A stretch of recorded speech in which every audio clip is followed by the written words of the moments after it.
Assalamualaikum warahmatullahi wabarakatuh. Waalaikumsalam warahmatullahi wabarakatuh. Selamat pagi, channel YouTube SMK Bali Official.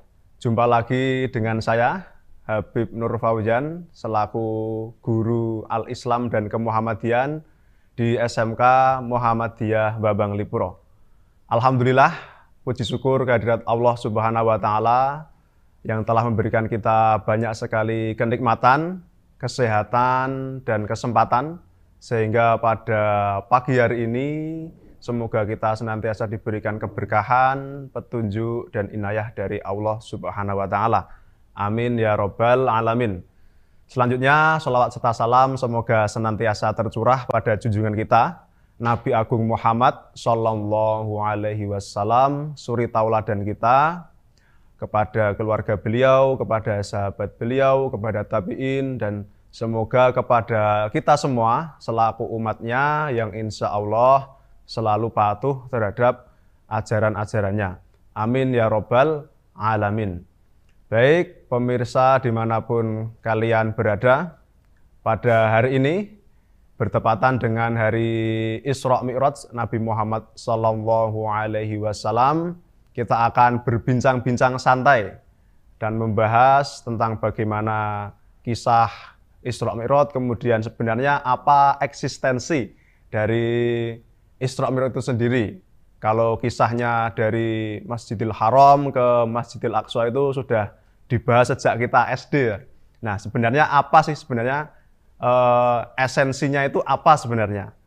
Kita akan bahas lebih dalam dengan santai. Alhamdulillah pada hari ini sudah datang narasumber kita, yaitu Ustadz Agus Budiantoro SIP SAP. Beliau adalah Sekretaris Bidang Sumber Daya Insani Majelis Pembina Kesehatan Umum Pimpinan Pusat Muhammadiyah. Assalamualaikum Ustadz. Waalaikumsalam warahmatullahi wabarakatuh. Apa kabar Ustadz? Sehat, alhamdulillah. Mas Habib sehat? Alhamdulillah, sehat Pak Ustadz. Ini tambah makmur Pak Ustadz. Masya Allah. Jangan body shaming nih. Alhamdulillah, ini pertanda sehat ya Pak Ustadz. Amin, amin, Alhamdulillah. Semoga sehat selalu. Amin. Tadi itu perjalanannya jauh ya Pak Ustadz ya? Ya, dari kebetulan pas ada acara tadi, Oh. terus langsung dari Cendana, Jalan Yogyakarta itu, langsung menuju ke sini ya sekitar 40 menit lah. Oh, Alhamdulillah. Ya, lumayan. Alhamdulillah, keluarga Ustadz sehat? Sehat, alhamdulillah sehat. Oh ya. Sebelumnya ini kegiatan pengajian masih padat ya Pak Ustadz ya? Ya, alhamdulillah pasca pandemi memang relatif ini mulai ghirahnya nampak kembali. Di Alhamdulillah. beberapa tempat juga alhamdulillah sudah mulai gerengseng lagi kalau orang Jawa bilang, sehingga ya alhamdulillah bisa silaturahim sana sini, nambah saudara, nambah temen gitu. Alhamdulillah. Ya, alhamdulillah Pak Ustadz ya. Ya. Nah, ini Pak Ustadz, berkaitan dengan Isra Mi'raj Pak Ustadz. Ya. Nah, ini tentu kita sejak SD sudah sering sekali diberikan penjelasan tentang Isra Mi'raj. Misalnya yaitu perjalanan Nabi Muhammad dari Masjidil Haram ke Masjidil Aqsa, itu sudah banyak yang hafal Pak Ustadz. Nah, tetapi dari esensinya ini mungkin kita perlu ditekankan kembali Pak Ustadz. Sebenarnya apa sih itu Pak Ustadz? Esensinya dari Isra Mi'raj itu sendiri? Baik, bismillahirrahmanirrahim. Assalamualaikum warahmatullahi wabarakatuh. Waalaikumsalam warahmatullahi wabarakatuh. Hamdan wa syukran lillah, salatan wa salaman ala rasulillah wa ala alihi wa sahbihi wa mawalah. Mas Habib sebagai host pada kesempatan pagi hari ini yang saya cintai, saya sayangi, serta segenap pemirsa YouTube dimanapun Anda berada. Menarik memang kalau kita berbicara tentang peristiwa Isra wal Mi'raj ini. Kenapa? Tentu kita sebagai seorang pribadi muslim, kita harus meyakini dan mengimani bahwa peristiwa Isra wal Mi'raj ini benar terjadi adanya oleh Rasulullah Shallallahu Alaihi Wasallam. Karena ini menjadi penting, sedikit pun kita tidak akan merasa ragu dan tidak boleh ragu atas peristiwa yang terjadi pada beliau, baginda Nabiullah Muhammad SAW. Nah, Oleh karena itu tentu menjadi menarik kalau kita berbicara tentang sejarahnya, kita berbicara tentang kisahnya. Pun demikian sesungguhnya tentang sejarah, tentang kisah itu dapat kita ikuti, dapat kita baca, dapat kita ketahui lewat berbagai media, berbagai sumber yang sebenarnya sudah sejak dulu ini menjadi satu kisah yang tentu tidak akan ada perubahannya karena ini menjadi satu esensi daripada sejarah itu. Nah, oleh karena itu khusus pada kesempatan kali ini kita akan mencoba ini Mas Habib untuk mengupas salah satu esensi dari peristiwa sejarah Isra wal Mi'rajnya baginda Nabiullah Muhammad SAW, di mana kita tahu pemirsa sekalian bahwa salah satu esensi daripada peristiwa Isra wal Mi'raj ketika Allah memperjalankan baginda Nabi dari Masjidil Haram menuju Masjidil Aqsa, kemudian beliau dimi'rajkan ke Sidratul Muntaha adalah Allah memerintahkan satu perintahnya yaitu berkaitan dengan sholat 5 waktu. Nah, oleh karena itu kita akan mencoba ini memfokuskan bagaimana bicara tentang bahwa esensi daripada Isra wal Mi'rajnya Nabiullah Muhammad SAW itu adalah tentang perintah sholat 5 waktu. Kita akan fokus ke sana, Mas. Iya, Ustaz. Siap. Nah, kita mulai dari kenapa ini sholat gitu ya. Kenapa yang kita bahas pada kesempatan kali ini adalah sholat. Ada satu hadis ini. Baginda Nabiullah Muhammad SAW, beliau bersabda, Bismillahirrahmanirrahim, Inna awwalama yuhassabu bihil abdu yaumal qiyamah min amalihi sholatuhu. Fa in saluhat faqad aflaha wa anjaha wa in fasadat faqad khaba wa khasara. Dalam hadis ini Mas Habib, baginda Nabiullah Muhammad SAW mengatakan sesungguhnya amalan hamba yang akan dihisap pertama kali adalah sholatnya. Nah ini dulu nih, ini critical point-nya atau menjadi kata kuncinya di sini bahwa sesungguhnya amalan hamba yang akan dihisap pertama kali adalah sholatnya. Fa in saluhat faqad aflaha wa anjaha. Manakala hamba tersebut sholatnya baik, maka dia akan mendapatkan keberuntungan dan keselamatan. Oh, Masya Allah. Wa in fasadat, dan sebaliknya, manakala sholatnya rusak, maka dia akan menyesal dan merugi. Nah, ini yang kemudian menjadi sumber motivasi dan sumber evaluasi tentunya kepada diri kita sebagai seorang muslim. Bagaimana kemudian siapapun yang menginginkan mendapatkan kehidupan yang jauh lebih baik, maka tentu akan senantiasa termotivasi untuk memperbaiki sholatnya. Kenapa? Jelas kata Nabi bahwa ketika sholatnya baik, dia akan mendapatkan keberuntungan, kesuksesan, dan keselamatan. Tapi sebaliknya jika sholatnya rusak, maka dia akan mendapatkan kerugian dan penyesalan. Maka sering kita dengar ada tagline yang banyak orang menyampaikan bahwa perbaiki sholatmu, maka Allah akan perbaiki segalanya untukmu. Kan kira-kira begitu ya Mas Habib ya. Sering sekali. Nah, ini yang pertama gitu ya. Kemudian yang kedua, saking pentingnya sholat ini, kalau kemudian kita tarik pada sejarahnya adalah perintah sholat ini saking pentingnya, maka Allah undang langsung nih baginda Nabi. Masya Allah. Baginda Rasul dimi'rajkan dari Masjidil Aqsa, kemudian diangkat oleh Allah Subhanahu wa Ta'ala menuju Sidratul Muntaha. Nah, banyak ulama yang mengatakan bahwa ini pertanda bahwa perintah sholat itu adalah perintah yang sangat penting. Sehingga Allah langsung memberikan perintah itu tanpa perantara. Diundang langsung baginda Nabi untuk menghadap kepadanya untuk diberikan perintah ini. Nah, ini kan sesuatu juga ini. Bagi kita ini, wah ini luar biasa gitu. Nah, oleh karena itu baginda Rasul juga menekankan.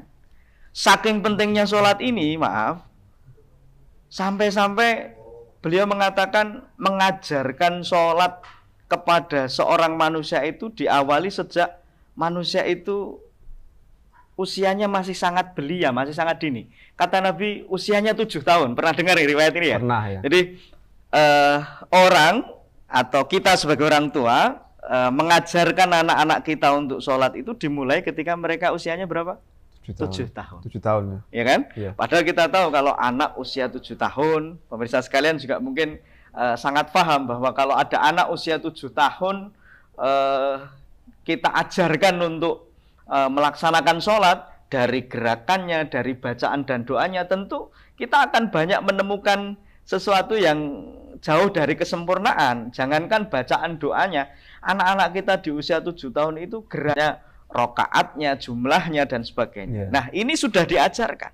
Bahkan kalau ada orang tua mengajarkan anaknya yang umur 7 tahun untuk sholat, dia tidak mau sholat, kata Nabi boleh marah. Nah, ini juga poin gitu ya, catatan. Jadi sebagai orang tua, marah dalam konteks menegakkan syariat untuk anak-anaknya ini menjadi diperbolehkan. Oh ya. Terkadang ini menjadi apa ya Pak Ustadz? Kadang-kadang dari orang tua itu ketika memberikan nasihat atau memberikan arahan untuk beribadah itu kadang eman-eman, wah masih kecil. Tetap diperbolehkan, cuman marahnya tetap dengan kalimat yang positif, bukan kalimat yang negatif. Nah, ini yang diajarkan oleh agama kita. Kemudian usia 10 tahun, agak gede dikit nih. Ini kan juga demikian. Diperintah sholat, kalau dia belum mau sholat, maka orang tua boleh memukul. Nah, tapi catatan memukulnya ini kan dalam konteks tidak menyakiti, tapi mendisiplinkan. Maka adab memukul anak itu juga ada sebenarnya. Nggak asal mukul. Nggak asal mukul gitu ya. Nah, oleh karena itu, bukan masalah hukumannya yang akan saya sampaikan, tetapi makna dari pesan baginda Nabi ini adalah begitu pentingnya sholat ini dalam kehidupan manusia.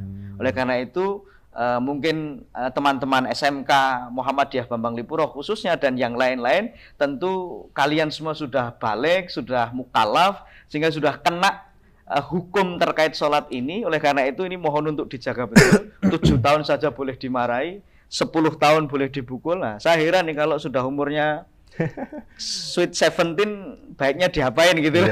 Atau yang 50 tahun kok diperintah sholat belum mau sholat, baiknya diapakan gitu. Menjadi pertanyaan. Tapi jangan dijawab ya, sebaiknya disolatkan saja. Jangan. Ini menjadi satu hal yang perlu kita renungkan. Nah, itu yang pertama, pokok pentingnya sholat. Kenapa? Karena sholat itu ternyata adalah perintah yang Allah perintahkan langsung kepada Nabi. Berarti ini sesuatu yang luar biasa. Istimewa Pak Ustadz. Istimewa. Kemudian yang kedua, sholat ini ternyata menjadi tolok ukur dan barometer. Sukses, selamatnya kita, itu tergantung baik dan buruknya sholat yang kita lakukan.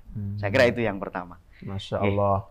Pemirsa sekalian, luar biasa sekali apa yang kita dengarkan dari Pak Ustadz ini tadi, mengantarkan bahwasanya salah satu esensi yaitu ketika Nabi Muhammad SAW Isra Mi'raj, yaitu beliau diundang Allah.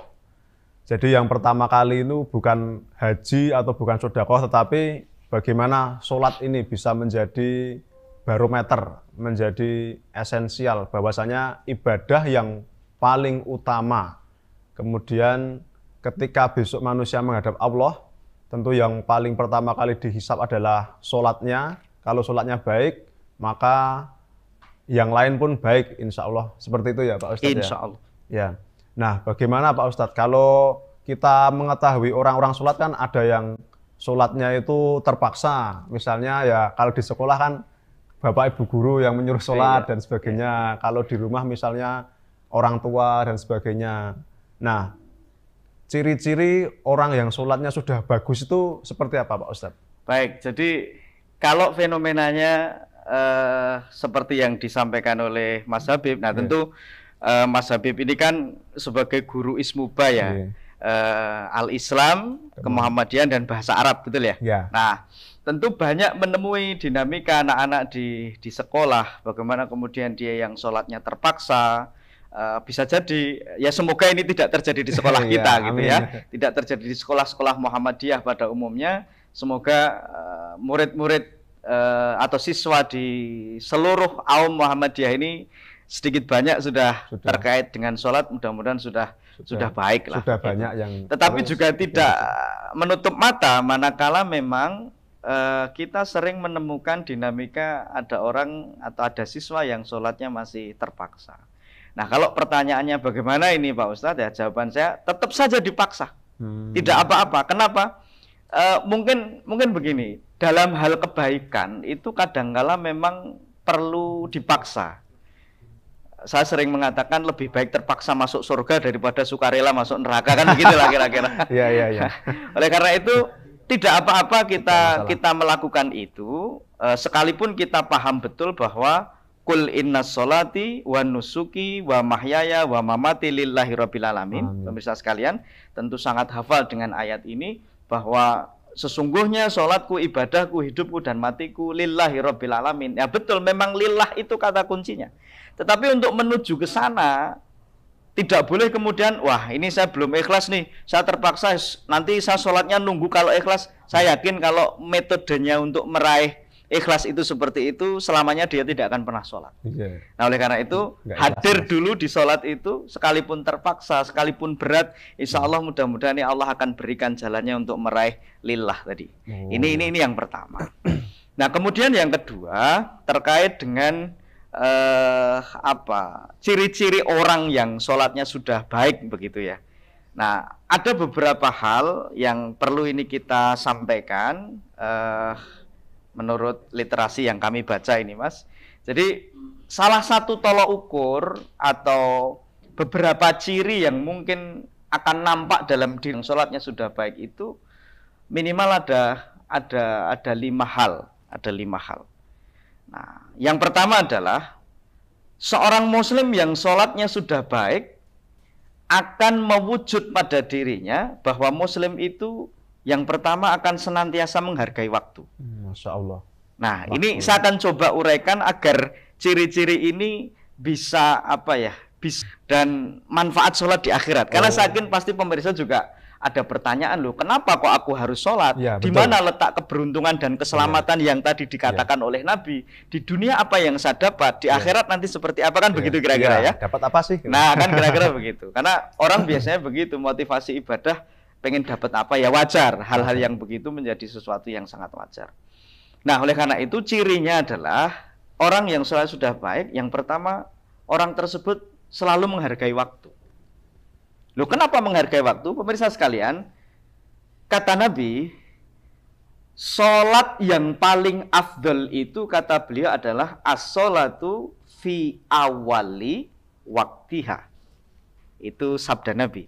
Bahwa sholat yang paling utama itu adalah sholat yang dilakukan di awal waktunya. Di awal waktu. Ya. Masya Allah. Mas Habib, saya ingin tanya, kalau sholat tepat waktu itu gampang nggak? Gampang.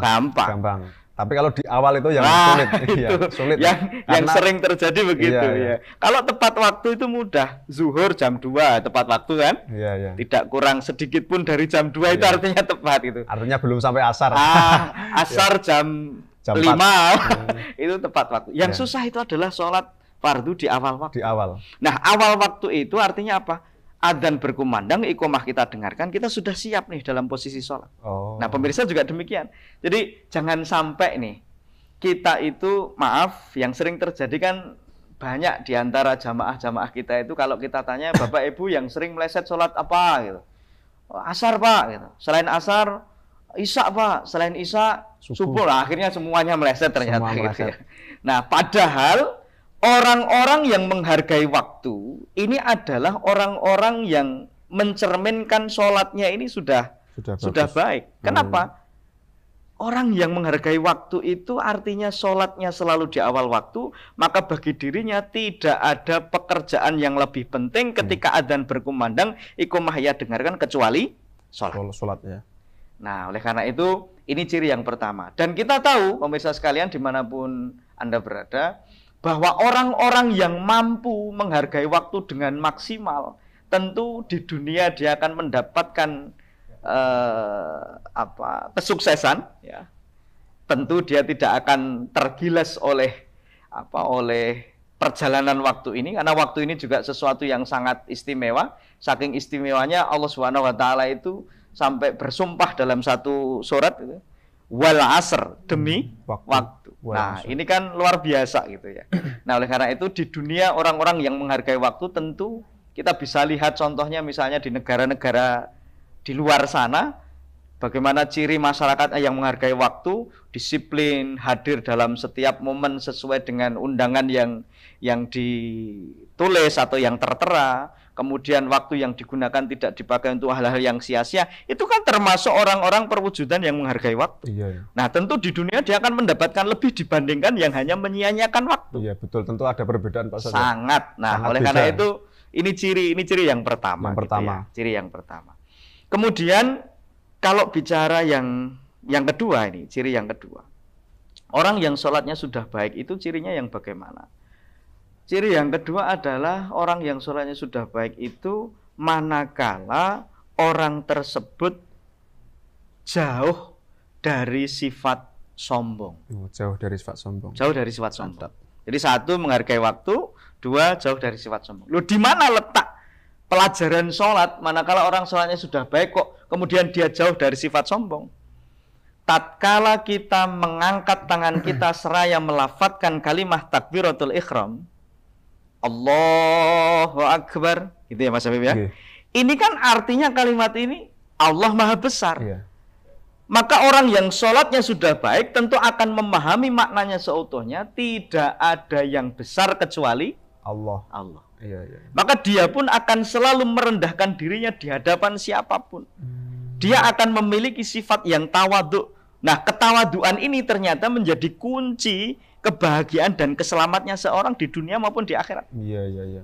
Ya. Contoh nih, sebagai seorang pelajar, tugasnya apa sih pelajar itu? Belajar.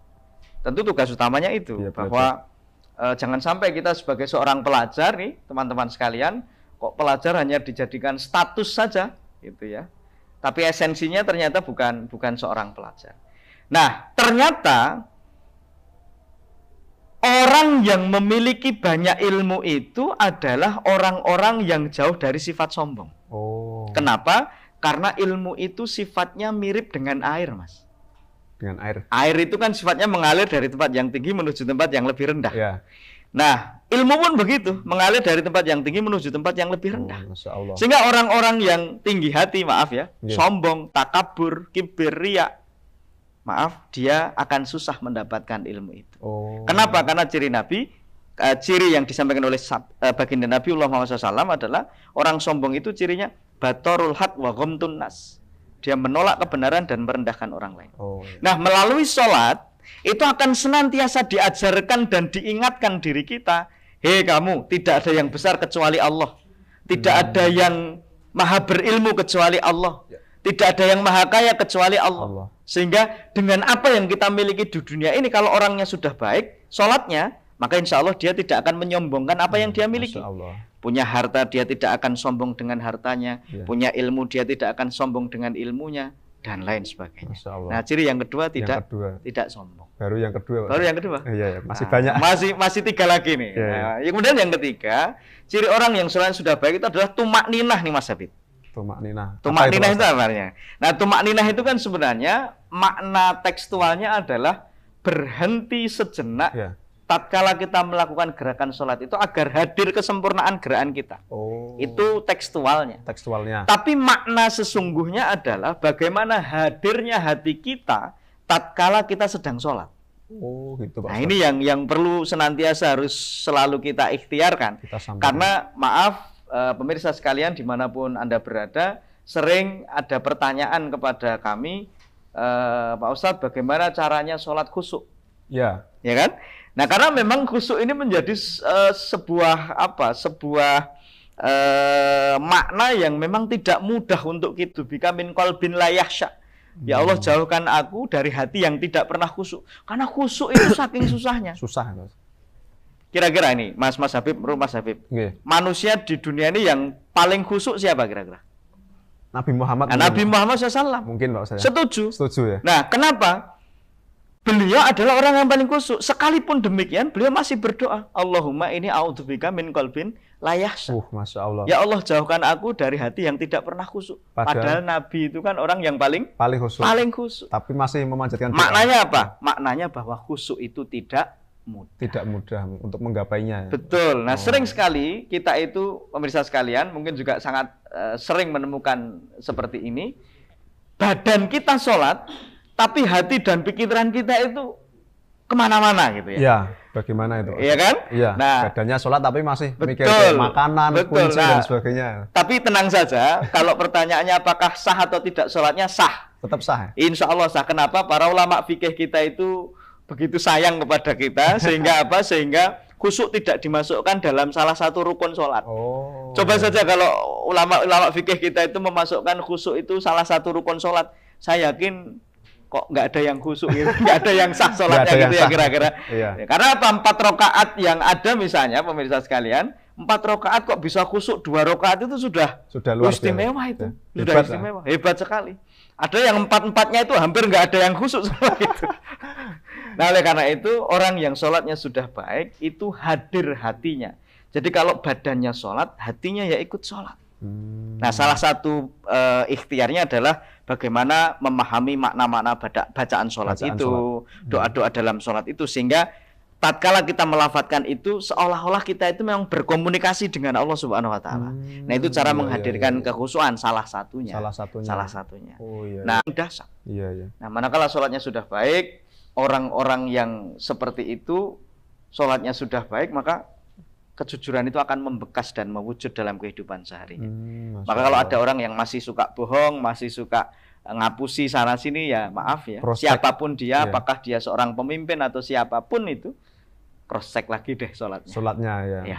Yang terakhir, orang yang sholatnya sudah baik itu adalah orang yang senantiasa menebarkan salam. Salam itu kan doa. Maknanya apa? Maknanya orang yang sholatnya sudah baik itu adalah orang yang senantiasa menebar manfaat kepada banyak orang. Khairun nas anfa'uhum linnas. Sebaik-baik manusia adalah manusia yang bermanfaat untuk orang lain. Nah silahkan cek nih diri kita ini, kira-kira keberadaan kita dimanapun itu bermanfaat apa enggak? Orang merasakan kemanfaatan kita atau enggak? Kita boleh renungkan masing-masing diri kita. Salah satu indikator kita itu bermanfaat adalah ketidakhadiran kita di tempat itu orang merindukan. Masya Allah. Ya. Kehadiran kita di tempat itu menenteramkan. Nah, itu insya Allah orang-orang yang bermanfaat yang begitu. Kalau nggak hadir dalam satu acara, wah ini kok nggak hadir ya ini, wah dirindukan. Tapi kalau hadir, tentrem semua itu. Wah alhamdulillah dia datang, ini nanti acaranya masih sukses. Senang, begitu dan sebagainya. Nah, tapi sebaliknya kalau ada kehadiran kita, orang menjadi gelisah, wah ini troublemaker nih. Oh gitu ya Pak Ustadz. Ketidakhadiran kita malah orang bersyukur, wah alhamdulillah dia nggak datang gitu. Ini troublemaker. Masya Allah. Saya kira itu Mas. Jadi poinnya ada 5 itu. Mudah-mudahan bisa kita jadikan untuk renungan gitu ya. Mudah-mudahan minimal 1 diantaranya mewujud dalam diri kita. Terima kasih Mas. Ya terima kasih Pak Ustadz yang sudah memberikan penjelasannya yang sangat luar biasa berkaitan dengan esensi dari Isra Mi'raj sendiri, bahwasanya memang Rasulullah SAW beliau benar-benar diundang oleh Allah Subhanahu Wa Taala melewati 7 langit yang berlapis-lapis, dan itu tidak lain hanyalah bukan hanyalah ya, itu adalah sebuah momen yang istimewa sekali bahwa beliau menerima perintah untuk sholat kepada umatnya, dan tentu banyak sekali manfaat atau fadilah yang kita dapatkan ketika kita melaksanakan sholat di awal waktu ya Pak Ustadz ya, bukan tepat waktu. Ya, salah satunya yang dapat kita ambil dari Ustadz Agus, manfaat atau fadilah sholat yang dapat kita rasakan ya di dunia, tentu di akhirat tentu lebih dapat kita rasakan. Yang pertama, orang yang sholat yaitu dia akan menghargai waktu. Bagaimana tidak mungkin ketika sudah adzan berkumandang, maka sudah waktunya kewajiban seorang muslim menjalankan sholat. Dan tentu ini akan berakibat baik terhadap aktivitas yang lain. Tentu orang yang menghargai waktu, tentu urusan-urusan yang akan tertata. Dan itu akan mengantarkan kepada kesuksesan di dunia juga. Nah, yang kedua, yaitu jauh dari sifat sombong. Orang yang sholatnya khusyuk, orang yang sholatnya memaknainya, tentu dia akan berkata ketika takbir, Allahu Akbar, Allah Maha Besar. Nah ini siapa kita? Kita cuma seorang hamba saja. Nah tentu dia akan menyadari itu, maka dia tidak mungkin sombong. Dia tidak mungkin membanggakan dirinya sendiri. Seperti itu. Kemudian yang ketiga yaitu tumakninah. Yaitu tenang, tidak gusah-gusuh, tidak tergesa-gesa, dan sebagainya. Kemudian yang keempat yaitu jujur. Nah, ketika kita sholat mungkin kita kentut atau batal yang lainnya, kita harus jujur ya. Kita berwudu lagi, kemudian kita sholat lagi. Kemudian yang kelima yaitu menebarkan salam. Orang yang sholatnya awal waktu akan senantiasa menebarkan salam. Dan tentu masih ada ya Pak Ustadz ya, manfaat-manfaat yang lain yang dapat kita ambil ya. Mungkin itu dulu ya Pak Ustadz ya yang dapat kita obrolkan. Sebenarnya saya masih ini Pak Ustadz, saya masih antusias. Sebenarnya bagaimana cara kita untuk menggapai sholat yang khusyuk, kemudian tips-tipsnya bagaimana, tetapi karena waktunya terbatas, jadi ya semoga besok bisa silaturahmi kembali. Insya Allah kita bersama-sama belajar nanti Mas Habib ya. Tentu yang berbicara ini bukannya kemudian sholatnya sudah baik, tentu tidak gitu ya, masih belajar gitu ya. Tetapi kita bareng-bareng mudah-mudahan dimudahkan dalam belajar, berikhtiar untuk menggapai yang terbaik dalam konteks kita mengabdi, beribadah kepada Allah Subhanahu wa Ta'ala. Amin ya Rabbal Alamin. Baik pemirsa official yang dirahmati Allah dimanapun berada, alhamdulillah bincang santai pada hari ini sudah dapat kita jalankan dengan baik, dengan lancar. Semoga apa yang kita obrolkan ini bisa bermanfaat, bisa membawa barokah untuk kita semuanya. Amin. Amin ya Rabbal Alamin. Terima kasih Pak Ustadz, barakallahu fiikum. Amin, amin, amin. Dari saya apabila ada salah saya mohon maaf. Cukup sekian. Wassalamualaikum warahmatullahi wabarakatuh. Waalaikumsalam.